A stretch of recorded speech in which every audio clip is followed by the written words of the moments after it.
Welcome to 2K University.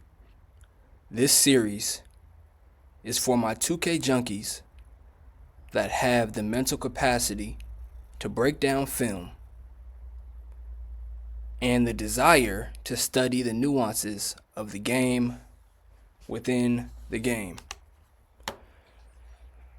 I'm going to be breaking down everything I consider while I play a game in the rec or proving grounds or park or pro-am, any game mode that I play. I'm just going to be trying to educate some of y'all about the game within the game. Shout out to Phil Handy.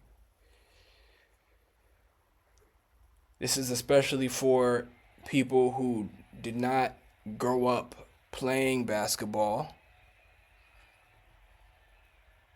and or individuals that don't have much experience playing 2K. Because some basketball principles apply to 2K. Some real life basketball principles apply to 2K. Some don't. Okay? And off the bat, this is what I'm seeing. I'm not judging people off of the color of their banner. The color of your banner means absolutely nothing. You may see somebody with a black banner and think that they suck at the game, but in all reality, they made the build last night. I've made builds. I made a center build about a month ago. I went out to the rec, black banner. I literally sat in the corner for 3 games and caught and shot. Just catch and shoot. I just caught and shot. And I just happened to luck up with 3 teams with good random teammates, and I was at silver. Just like that. I was not the reason why we won those games. But I got up to silver. Now let's say that streak, let's say that continues. And I keep getting good teammates and I mess around and get up to gold or purple. Now all of a sudden I look like a sweaty player. When in all reality I'm just in the corner catching and shooting, not doing anything. So I'm looking at people's rep. Okay, vet 4. That means he plays the game. That's what I'm concerned about. You starter 1, starter 2, starter 4, you don't play. So I'm not, okay, all right, I'm not really concerned about you. So this guy's a vet 4, so I'm like, okay, this is probably going to be a competitive game. Not only is he a vet 4, he averages 20 points a game. So I'm okay, so he has an idea about what's going on. Like, he can put the ball in the hole. He's probably, halfway. He's probably decent at the game. Okay, all right. So now I'm looking at his attributes, and he has good high attributes. A 94 steal. He's got Hall of Fame interceptor, Gold Glove. He very much could have put his +1 on Hall of Fame pickpocket, which is very worth it. And I've had 94 steal, and I know that 94 steal is great. 91 is great. 94 is great. 96 is that's when you start to get real cheesy. Okay, so I know he knows that 94 steal is great. Okay.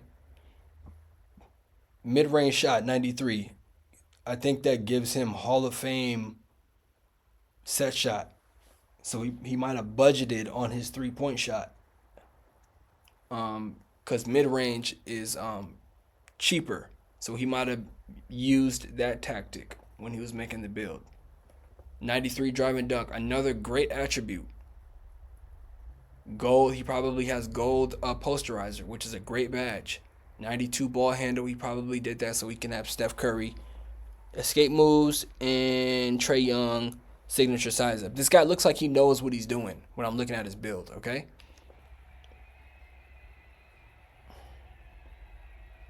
And you can see my stats and my attributes and his are similar. Okay, we got steal. Steal, high steal is very important, especially if you're guarding other guards. If you're a point guard and you're going to be guarding other point guards and you're not a lock, a steal is the best way to stay in the game so you don't just get dominated. Okay, because on-ball defense is more expensive. Steal is cheaper. Okay, and then I could see, he prioritizes mid-range shot. He's more looking to score. I prioritize pass accuracy.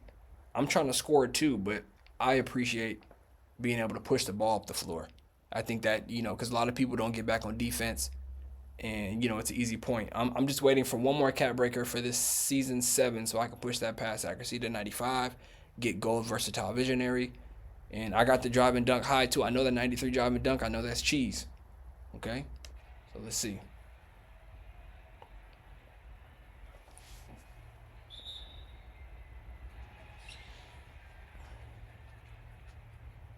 Right off the bat, you can see that I'm funneling him.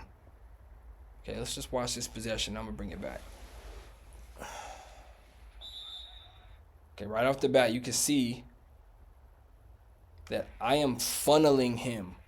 As soon as he gets the ball, I'm getting on one side and trying to eliminate his options. I'm trying to force him to go right. I got help right there. You see that light-skinned dude right there. I'm trying to funnel him right into him. Okay? Now he changes directions pretty good. Okay, so my momentum brings me over here, right?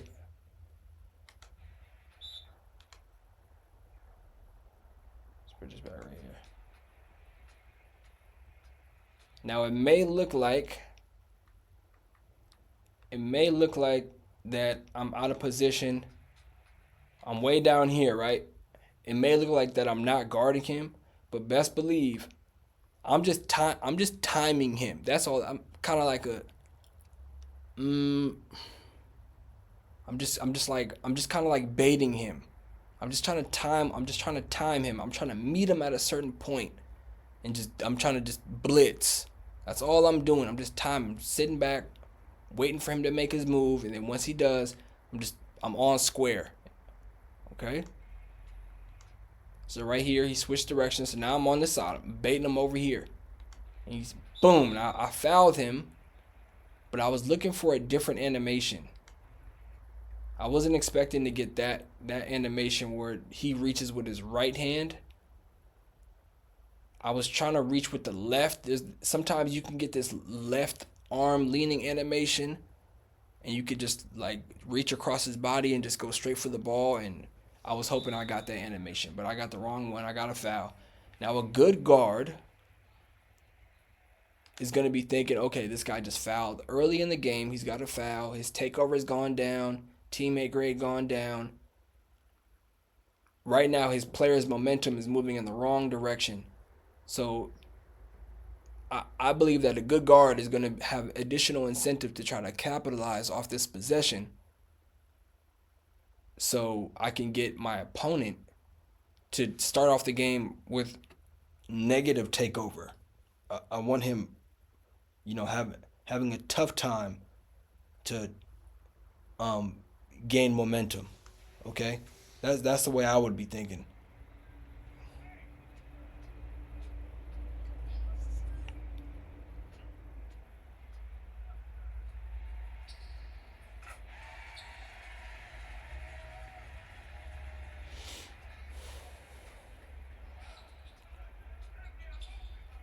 Okay. So we're going to talk about this. Hopefully you guys saw the problem early in the possession. And it has to do with spacing.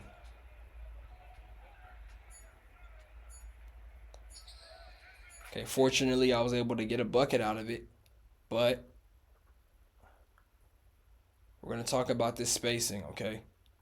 Now this is a problem. I see it way too often in the rec. Now I'm just going to, just for some context, I am in a squad with the guy in the far right corner. These other 3 guys, the 2 guys that are about to cut at the same time, and the guy that just inbounded me the ball, they're in a squad together. I do not know them.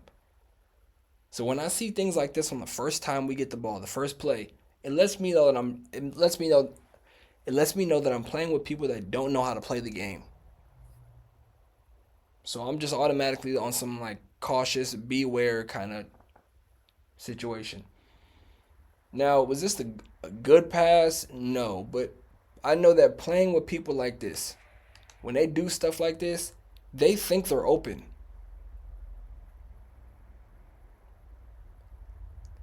Both of these guys are cutting at the same time, and there's three defenders there, and these guys don't know how to play the game.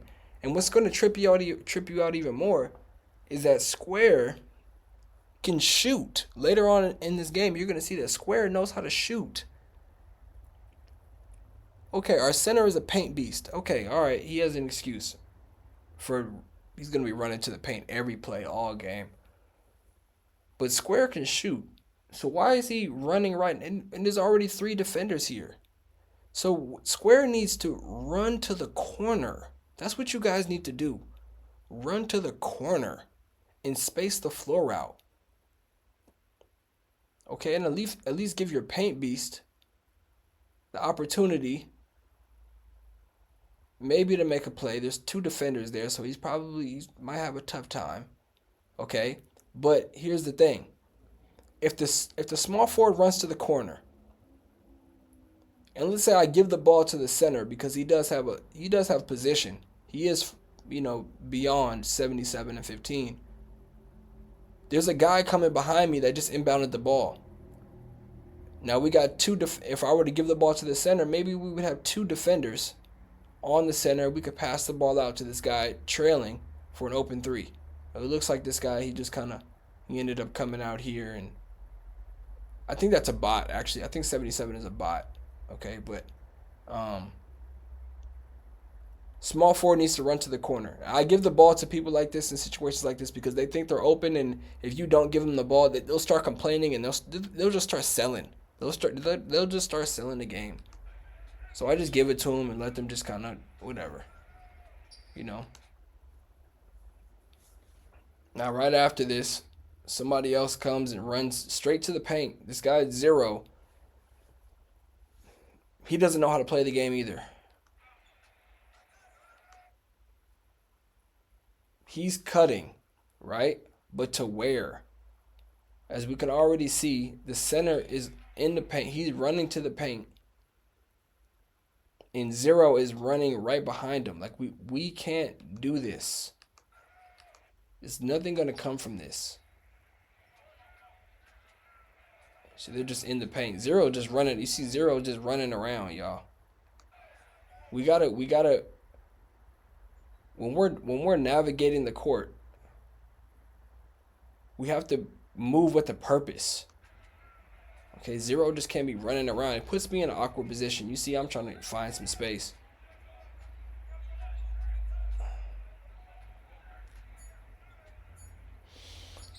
I end up being able to make something out of it, but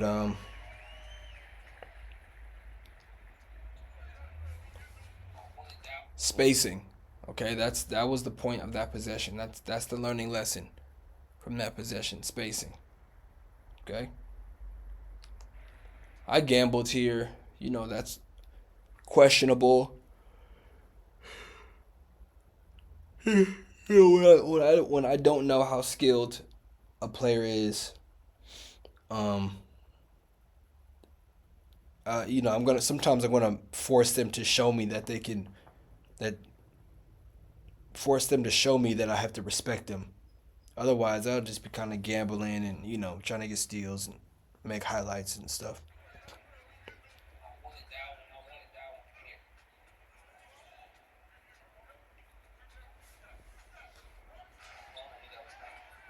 Not sure if you guys know, but this is one of the oldest tricks in the book in 2K.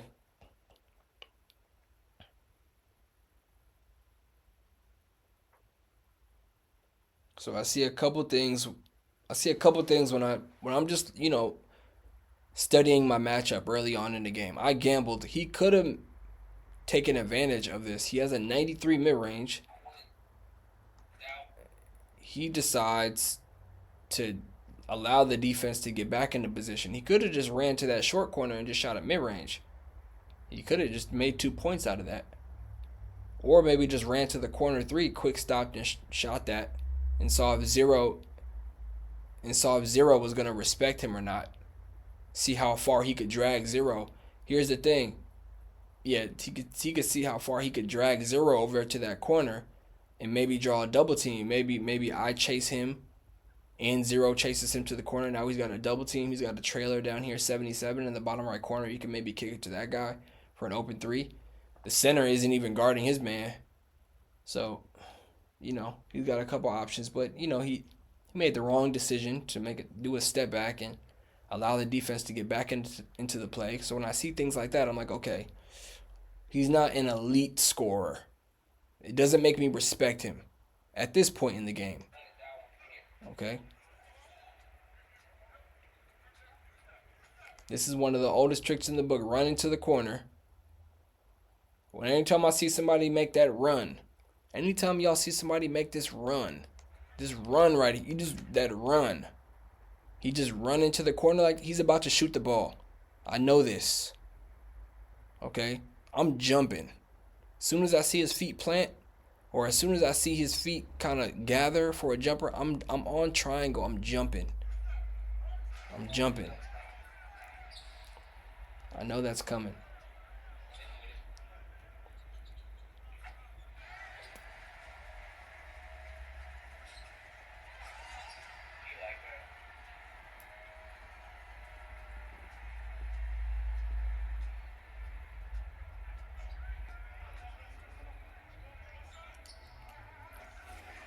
Okay, I got a strong start to this game. I got a couple shots to fall. 1 shot away from heat check.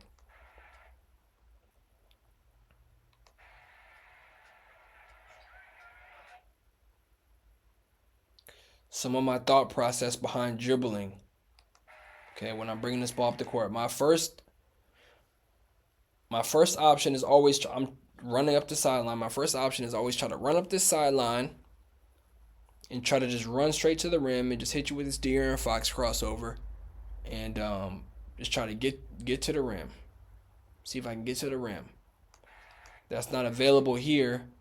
One, because the small forward is rim running, and then the power forward is cutting, and then the center is cutting at the same time, so nothing's going on in the paint.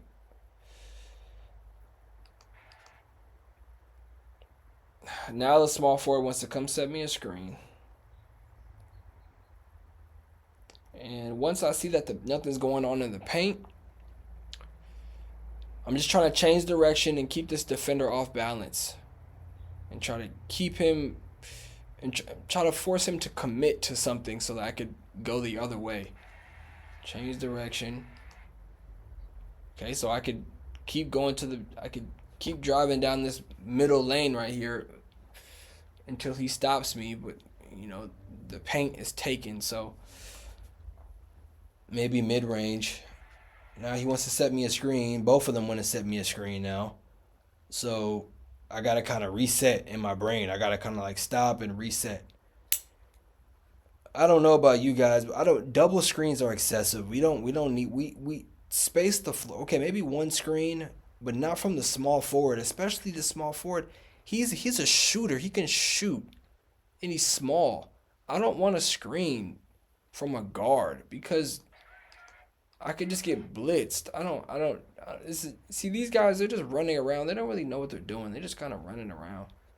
But when I see this, okay, I'm just kind of resetting. That's why you see me stop right here and playing around.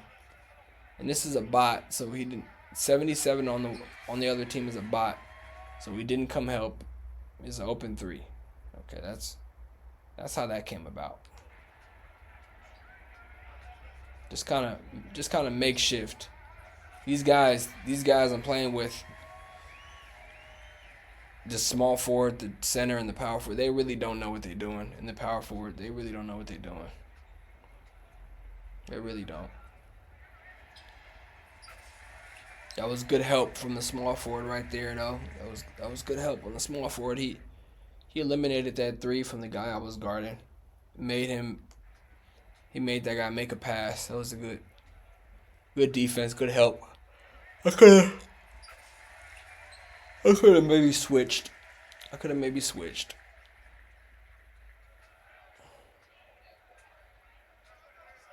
Now that's what I'm really trying to do. That's my number one option when I'm coming down the court.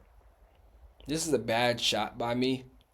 I thought I was gonna get a different animation. I thought I was gonna get like a. Sometimes you get this animation where the big man is on your side and you can kind of get a duck animation like that. I just kind of was just a little bit too antsy, and I went up for it anyway. It was a bad shot.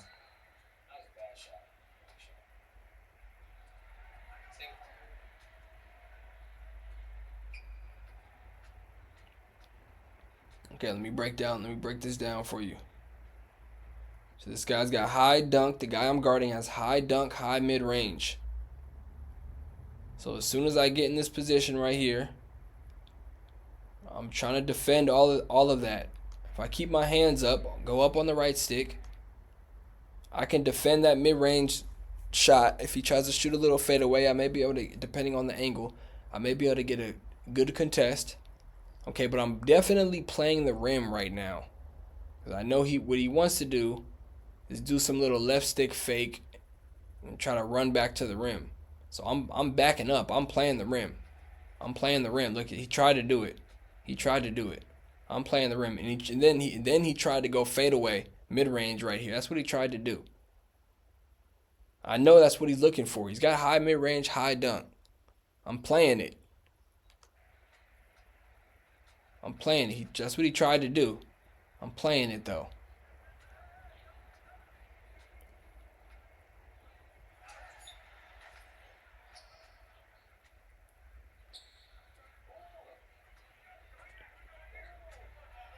See this center. You couldn't make the argument that T is the first one up the court, so he's got an excuse to run to the rim. Now the center and the small forward, really they're out of position, man. They make it harder for T to score the ball or create a play for somebody else.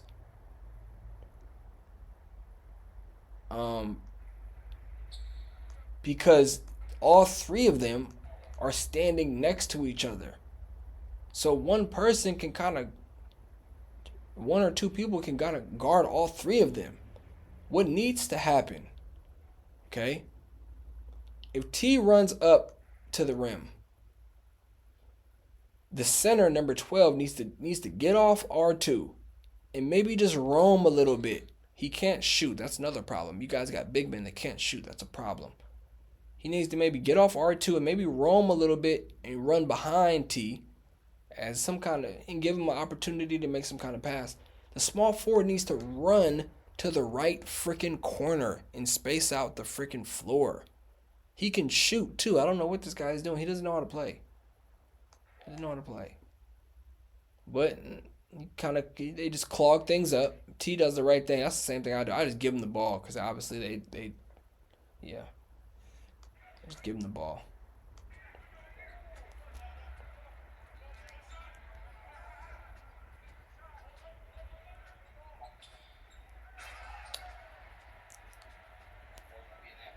Center, man. The center. Y'all can't be playing like this. Y'all can't just be running to the paint all the time, bro. Look at the center.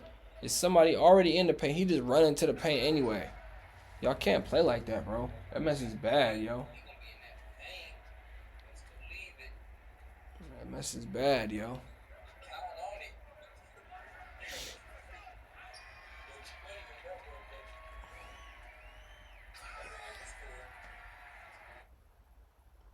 This is something I wish more people did right here.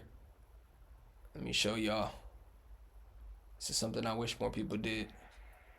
Now, I'm guarding my guy, right? Now, I see the guy that T Money is guarding. I see he trying to get busy. Okay? I see he trying to get busy. And I know that I have enough speed and agility to where I could go bluff.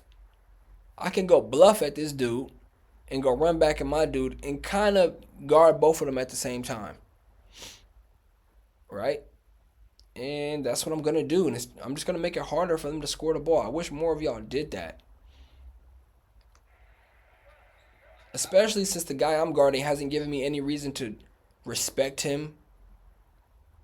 Um, give him extreme amounts of respect. I'm gonna go bluff at this dude and go help out my teammate and make this dude pass the ball. You know, I'm not gonna let him just try to ISO my teammate. Because guarding in isolation against a good offensive player, it's hard to do. It's hard to guard the three and the mid range and the dunk. You know, that's exactly what I did. I saw what he was trying to do. Yep. So he got an open shot, which is something I was talking about in my 2K wish list. I don't know. Is that open? I don't know. I mean, let's see. He's tall, probably taller than me. I guess he jumped. Yeah, he jumped. I mean, I guess you could say that's open, man. But if my hands are up like that, I don't know. I don't. Maybe I should get a different animation. I don't know. Whatever. I did make it harder for him though, because even though it doesn't show up on the shot contest system, he sees that and it affects his brain. It affects the way he releases his shot. Okay, just making it harder.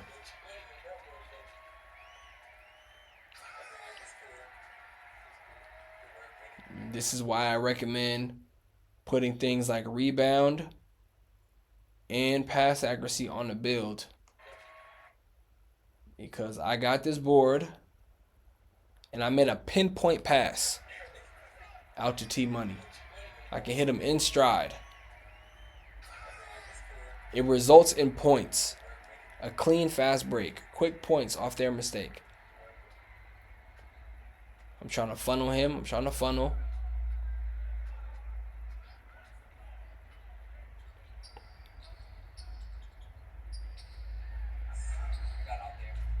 When I see this guy come up and try to set the screen for the guy I'm guarding, when I see the screen and I'm on this side, I'm not moving anymore. I'm literally like, I'm just going to stand there with my hands up on the right stick, because I know he can't go left because I'm over here. He's going to run into me if he tries to go left.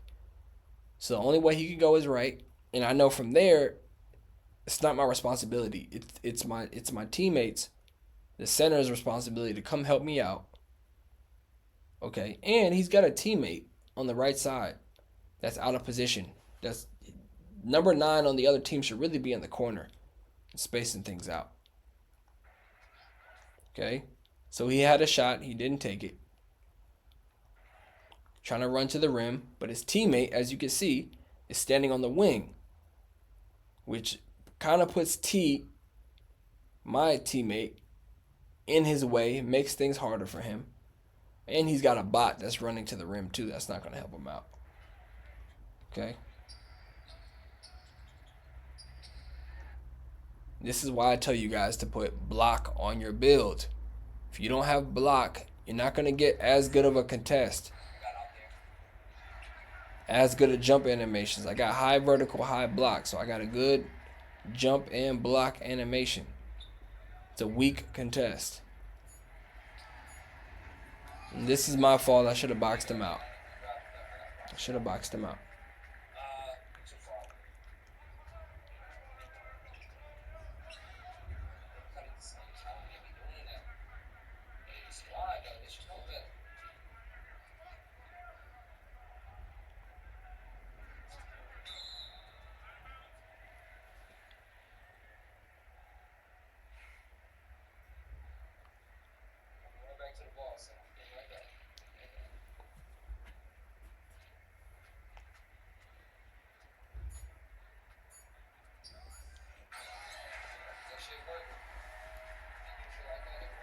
If you're going to be running to the paint like our center, you got to be able to finish stuff like that. You got to. If you're going to be hogging the paint, we got to be able to give it to you down there, and you can finish 60 to 70% of the time. Otherwise, you're just taking up space.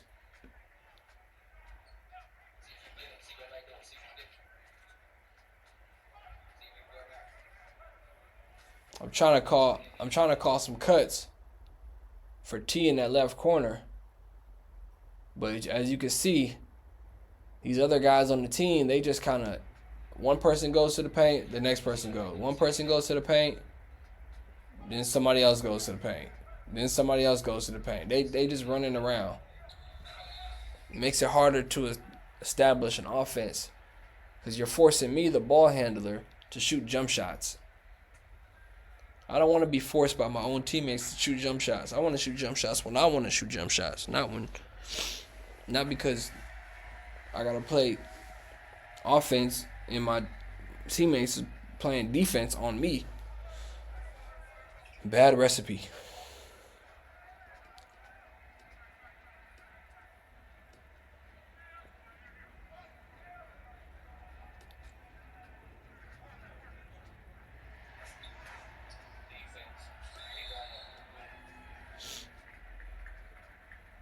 When you guys see people make this move right here,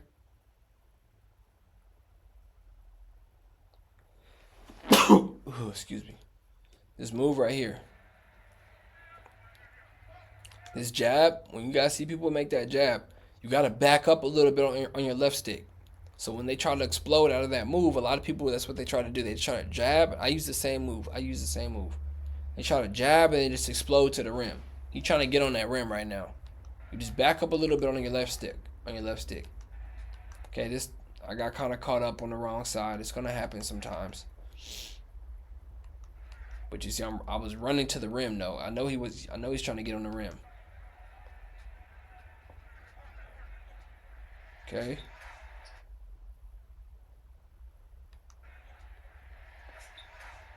And he forced it.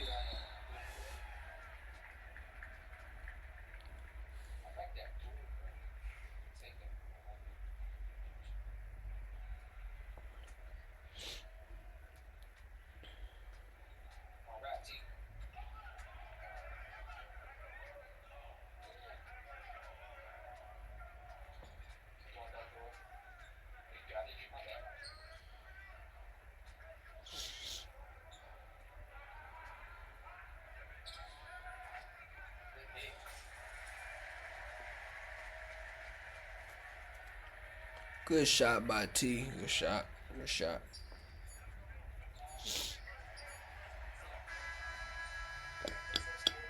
All right.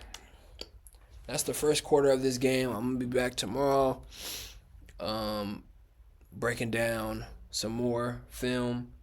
Unless there's some other pressing 2K news. You guys can expect another 2K University episode from me. And I'm here to just teach y'all how to play the game, man. And try to improve the IQ of the community. Okay, like, comment, subscribe.